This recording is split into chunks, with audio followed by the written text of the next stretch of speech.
ನಮಸ್ಕಾರ ವೀಕ್ಷಕರೇ, ನೀವು ನೋಡ್ತಾ ಇದ್ದೀರಾ ಬಿಬಿ ನ್ಯೂಸ್ ಕನ್ನಡ. ಒಂದೇ ಕಾರಿನಲ್ಲಿ ತೆರಳಿದ ಮಲ್ಲಿಕಾರ್ಜುನ ಖರ್ಗೆ ಹಾಗೂ ಡಿಸಿಎಂ ಡಿಕೆ ಶಿವಕುಮಾರ್ ಅವರು. ಮಲ್ಲಿಕಾರ್ಜುನ್ ಖರ್ಗೆ ಅವರು ದೆಹಲಿಗೆ ತೆರಳುತ್ತಿದ್ದ ಸಮಯದಲ್ಲಿ ಡಿಕೆ ಶಿವಕುಮಾರ್ ಅವರು ಈ ವೇಳೆ ಅವರ ನಿವಾಸಕ್ಕೆ ಆಗಮಿಸಿ ಒಂದೇ ಕಾರಿನಲ್ಲಿ ಪ್ರವಾಸ ನಡೆಸಿದ್ದಾರೆ.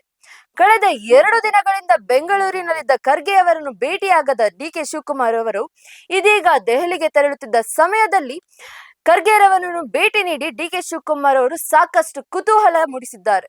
ಎಐಸಿಸಿ ಅಧ್ಯಕ್ಷ ಖರ್ಗೆ ಜೊತೆ ಏರ್ಪೋರ್ಟ್ಗೆ ಬಂದ ಡಿಸಿಎಂ ಡಿಕೆ ಶಿವಕುಮಾರ್ ಅವರು ಬೆಂಗಳೂರಿನಿಂದಲೇ ಕಾರಿನಲ್ಲಿ ಚರ್ಚೆ ಮಾಡಿಕೊಂಡು ಬಂದಿದ್ದಾರೆ. ದಾಳ ಉರುಳಿಸಲು ಕಾರಿನಲ್ಲೇ ಆಗಿದೆಯಾ ಚರ್ಚೆ ಅಥವಾ ಸಿಎಂ ಸ್ಥಾನ ಕೊಡಿಸುವ ಬಗ್ಗೆ ಆಶ್ವಾಸನೆ ಕೊಟ್ಟಿದ್ದಾರಾ ಖರ್ಗೆ? ರಾಜಕೀಯ ವಿದ್ಯಮಾನಗಳ ಬಗ್ಗೆ ಮಾಹಿತಿ ಪಡೆದುಕೊಂಡ ಖರ್ಗೆ ರವರು ದೆಹಲಿಗೆ ಭೇಟಿ ನೀಡಿ ವರಿಷ್ಠರಿಗೆ ರಾಜ್ಯದ ಪರಿಸ್ಥಿತಿ ಬಗ್ಗೆ ವಿಶ್ಲೇಷಣೆ ಮಾಡ್ತಾರಾ ಅನ್ನೋದು ಪ್ರಶ್ನೆ.